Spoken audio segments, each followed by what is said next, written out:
Ele deixou os calvinistas sem resposta. Viverá e não converterá, será pagão e morrerá pagão. Deus sabe disso e Deus ainda assim cria o Chico. Qual é a possibilidade do Chico? Se o Chico nasceu... O Chico nasceu predestinado ao inferno. Então, vamos... Ele nasceu predestinado ao inferno. Não tem outra possibilidade. Deixa eu colocar aqui. Eu já vi o Escritura. Essa é fácil. Romanos 9,15 e Romanos 9,18. Terei misericórdia de quem eu tiver misericórdia, logo tem ele misericórdia de quem quer e também endurece a quem lhe apraz. É isso que o senhor está querendo dizer que do decreto ali. Como vocês argumentam esses dois versículos? Romanos 9. Primeiro a 9, questão 15, dele, 9, né? Só para não fugir do escopo, que precisa de uma resposta sobre a presciência e o decreto divino. Sim, que está aqui dentro desses dois versículos. Porque ele coloca em pé de igualdade, presciência e decreto divino. Eu não entendo que presciência e decreto divino estão no mesmo pé de igualdade. A presciência é saber que vai acontecer. E o decreto é que eu quero que aquilo aconteça. É o meu desejo, eu sei e eu decretei. A linguagem calvinista é o seguinte: tudo aquilo que Deus previu é porque ele antes decretou. E o que ele decretou, infalivelmente tem que acontecer, concorda? Que é justamente o versículo aqui, o 18. Ele e também endurece a quem lhe apraz. Isso, aí a questão do faraó. Eu posso entrar depois na questão do faraó. Então o decreto, o conceito soteriológico calvinista é o seguinte: aquilo que Deus previu é porque antes ele decretou. E o que ele decretou, infalivelmente tem que acontecer, correto? Se ele decretou. Não se dissocia. É só uma pergunta. É só uma pergunta. É impossível aquilo que Deus previu, coisas. Deus decretou. E o que ele decretou, infalivelmente, tem que acontecer. Sim ou não? Sim, vai acontecer. Ok, então vamos lá. Vai acontecer. Então vamos lá, vamos dar um exemplo. Não tem como Deus... assim, quando Deus vê um futuro... O senhor está partindo do princípio de que Deus pode tudo. E Deus não pode tudo. Tá entendendo? Deus, apesar de ser todo-poderoso, ele não pode tudo. Porque o dia que Deus puder tudo, ele deixa de ser Deus. Ao contrário. Deus pode pecar? O dia que ele Deus pode pecar? Deus pode pecar? Isso não é uma questão de capacidade. Você está invertendo uma coisa. É capacidade, sim. É poder de pecar. Poder de pecar não faz dele Deus, faria dele Satanás. Eu posso pecar e posso não pecar. Deixa eu terminar. Pergunta certa. Deixa eu só terminar. Deus pode não pecar? Deus pode não pecar? Vencer o pecado? Deus pode deixar. Isso é o que faz dele Deus. Deus pode deixar de ser Deus? Deus pode criar um Deus que seja maior do que ele? Não, isso não tem sentido nenhum, pastor Elias. Pois é, justamente. Isso não tem sentido nenhum de capacidade. Estão dizendo não faz sentido. Isso não tem sentido nenhum. Mas vamos voltar pro debate aqui. Vamos voltar pro debate. Eu fiz uma questão aqui, corroborando aqui com a fala deles, que eu joguei pra vocês aqui. Qual a diferença aqui do versículo 15 e 18 de Romanos 9 com relação à presciência e decreto? Vamos lá, vamos ficar dentro do tema. Eu respondo, olha só que interessante. Aqui em Romanos capítulo 9, verso 15, tá escrito assim no grego: tu garmo esse legei, eleso tu eleo. Essa expressão eleso, aqui, ela está no futuro. Futuro ativo indicativo, dizendo assim: eu terei misericórdia de quem eu tiver. Então, está olhando para o futuro e está dizendo que vai ter misericórdia de quem Seria a presciência. Exatamente. E assim, ou seja, o futuro, ele decide, concordo, tá aqui. Só que tem um detalhe: a expressão aprouver, ou seja, eu terei daquele que tiver prazer, está no subjuntivo. E os queridos estudantes de grego, um abraço para os meus alunos, né, entendem o seguinte: que o subjuntivo é o modo da possibilidade. Significa que ele pode ter prazer ou não. Então, essa frase aqui, ela acaba sendo uma declaração da soberania sem cumprimento factual em algum tipo de decreto. Se não, deveria estar no indicativo, senhores. Entendeu? Então, olha só bem, só para poder entender, não sei se os amados entendem um pouco da língua grega, né? Mas o modo subjuntivo é o modo da possibilidade. É como se ele estivesse dizendo assim, ó: terei misericórdia daquele que eu quiser ter. Mas ele já determinou quem ele vai ter e quem ele não vai? Não vai, porque senão estaria no indicativo e não no subjuntivo. E aí, gramaticalmente, vocês podem consultar os professores de vocês, não tem como aqui. Porque isso aqui é um subjuntivo possibilitário e não hortativo. Então, essa é uma exegese falha, porque isso é uma conversa de Deus com Moisés lá atrás. E você já partiu para gramática antes do contexto da fala divina, da conversa de onde parte a citação divina. Né? Então, assim, você faz um bom uso do grego, mas dentro de um campo complicado, né? Para inverter aquilo que de maneira o texto alguma. está dizendo. Não, se eu quiser, eu posso fundamentar no contexto. Deus está lá atrás dizendo para Moisés, falando acerca da história. Eu terei misericórdia de quem me aprouver ter misericórdia. Só cita e isso foi mostrado em Faraó. Eu me compadecerei de quem eu quiser compadecer. Mas o senhor não deixou chegar nessa parte, não, pastor? Deus está nessa conversa com Moisés lá atrás, dizendo que de fato fará isso, sim, na história. E qual é o contexto? Então, aí o contexto aí aqui, do texto aí. 17. O contexto aqui é que determina o uso da palavra. Sim, mas o contexto em que Deus fala com Moisés, em que momento? O que tinha acontecido? É o juízo sobre o Egito e salvação para Israel. Não. A questão é sobre o bezerro de ouro. Olha aí o texto. Então, parece que não sou eu que não sei do contexto. É o seu que saiu do contexto. Não, fazendo aí uma falácia. Não. Eu ia chegar lá. É o contrário. Eu ia chegar lá, né? Não tem nada a ver com o faraó aí. Então, mas Deus... Êxodo 33, 19 é o contexto. Deus está falando... Farei toda a minha bondade diante de ti, proclamarei o nome do Senhor, terei misericórdia. Isso daqui é o contexto do bezerro, entendeu? Justamente, a apostasia deliberada. Deus está falando acerca da sua condução da história. Deus está falando do seu comando dos fatos da história. Ele está respondendo ao questionamento de Moisés, porque Moisés... Olha o que Moisés disse, Senhor, se não dá para perdoar o teu povo, risca o meu nome do livro da vida que tu escreveste. O que Moisés está pedindo? A perda da salvação.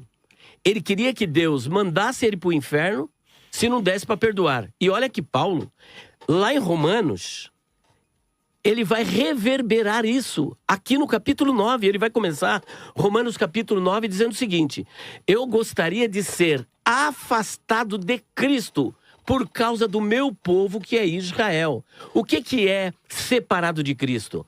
É dizer o seguinte, olha, se a minha ida para o inferno resultar na salvação de Israel, se isso for possível, me mande para o inferno. Ele reverbera justamente o que Moisés disse. E o Senhor disse, não, aquele que pecar contra mim, esse daí eu riscarei do livro. Verso 3. Mas o que não pecar, eu não riscarei. A resposta de Deus é... Acabou. Então, a resposta de Deus a essa interpelação de Moisés é exatamente Deus dizendo da condução soberana dele da história. Inclusive, Paulo vem na sequência e diz, a Escritura diz a Faraó, por isso mesmo... Aí vem o endurecimento...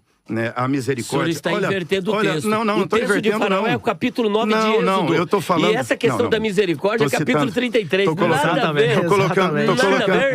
Não, peraí. Preste atenção, não. Olha aqui, é Paulo que está dizendo. Ele diz a Moisés, terei misericórdia. Depois Paulo é quem diz assim, porque a Escritura diz a Faraó. Ou seja, outro quem texto. junta... Outro texto, pastor. Mas quem junta, eu sei que é outro texto, mas estou dizendo aqui, quem junta os textos, é o apóstolo Paulo. Não é bem assim. É o que Paulo está fazendo no texto. Mas nós precisamos interpretar os dois textos. Paulo está usando dois exemplos. Quer tratar do endurecimento de Faraó? Então vamos lá. Paulo está usando dois exemplos para ilustrar uma mesma verdade. Tá bom.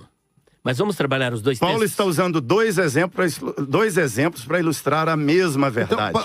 Então, reverendo Amaury, então, por favor, dê o exemplo 1 e o exemplo 2 para eles rebaterem ali. Também, professor Marcos, fique à vontade para falar. Sim. Os dois exemplos, então. Fala de Moisés e fala de Faraó. Do que Paulo está falando? Paulo está falando exatamente do que ele começa. Paulo está aqui mostrando o porquê da rejeição a Israel. O assunto de Paulo aqui não é nem Faraó, ou seja, é aqui. Por que gentio será salvo e judeu não será salvo?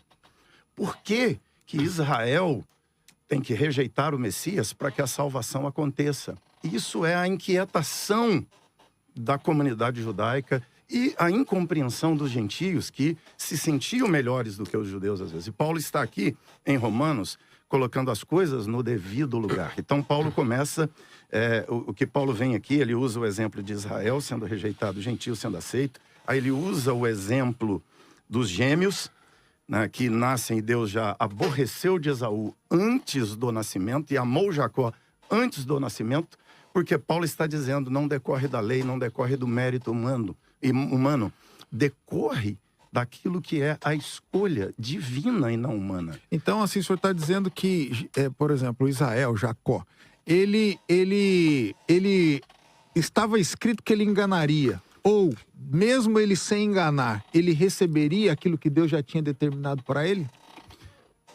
Não é que Deus, que sem enganar ele receberia. É que Deus está dizendo que a história aconteceu assim, porque Deus a conduziu para que acontecesse assim. Então, houve uma Isso condução. é a soberania. Houve a condução. Professor Marcos, depois eu passo aqui a vocês. Houve essa condução de Deus, inclusive para o engano de Jacó, para que ele chegasse. Sim. Deus o conduziu a enganar. Deus não é pego de surpresa. Deus não toma decisões de última hora. Isso a gente concorda. Deus sabe o que deve ser feito. Okay. Deus sabe como fazer. E fica difícil nós, que somos limitados, tentar entender essas questões todas. O fato é, seja no subjuntivo, e eu não estou aqui desmerecendo o grego, pelo contrário, seja no subjuntivo, seja no particípio, seja no perfeito, seja no auristo, Deus não tem obrigação de ter misericórdia de qualquer pessoa. Tá relativizando a palavra, Não tô pastor. relativizando. Porque se Deus colocou o texto de um jeito, a gente vai pegar e jogar isso pro alto para favorecer uma doutrina? Você já começou falando que eu estava impedindo você por causa da história que eu contei. Se o senhor coloca uma questão e bota lá opção A ou opção B, você me dá a opção do C? Você falou da opção do C, eu não impedi o seu argumento de nada. Então tá, não pastor, impedi nenhum argumento. Impedi? Não impedi. Você, inclusive, contraditou a minha história falando do Norman Geisler. Porque aqui tá tudo bem. Que foi uma parábola que o senhor admitiu. Foi uma parábola que eu fiz. Eu não lhe impedi de nada. Não você créditos, argumentou inclusive. do jeito que Faltou você dar quis. o crédito. Faltou, né? A pergunta é, Deus tem que ter misericórdia de qualquer pessoa? Não. Ele já teve. Não tem que ter misericórdia. Ele tem misericórdia se ele quiser. Deus tem que salvar alguma pessoa? Não. Ele salva se ele quiser. E quem sou eu para questioná-lo? Próprio apóstolo Paulo, em Romanos, faz isso.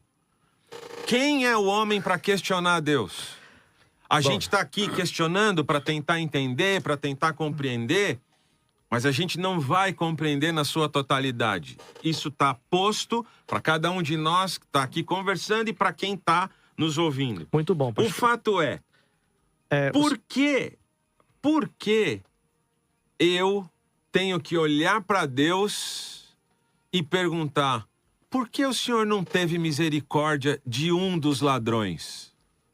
O fato dele não ter misericórdia de um dos ladrões é porque um dos ladrões não se voltou para Cristo? É. O pastor Marcos está facilitando pra gente. Mas espera um pouquinho. Está facilitando, pastor. Deus precisa de uma ação humana para fazer alguma coisa que ele tenha decidido antes mesmo de criar todas as coisas.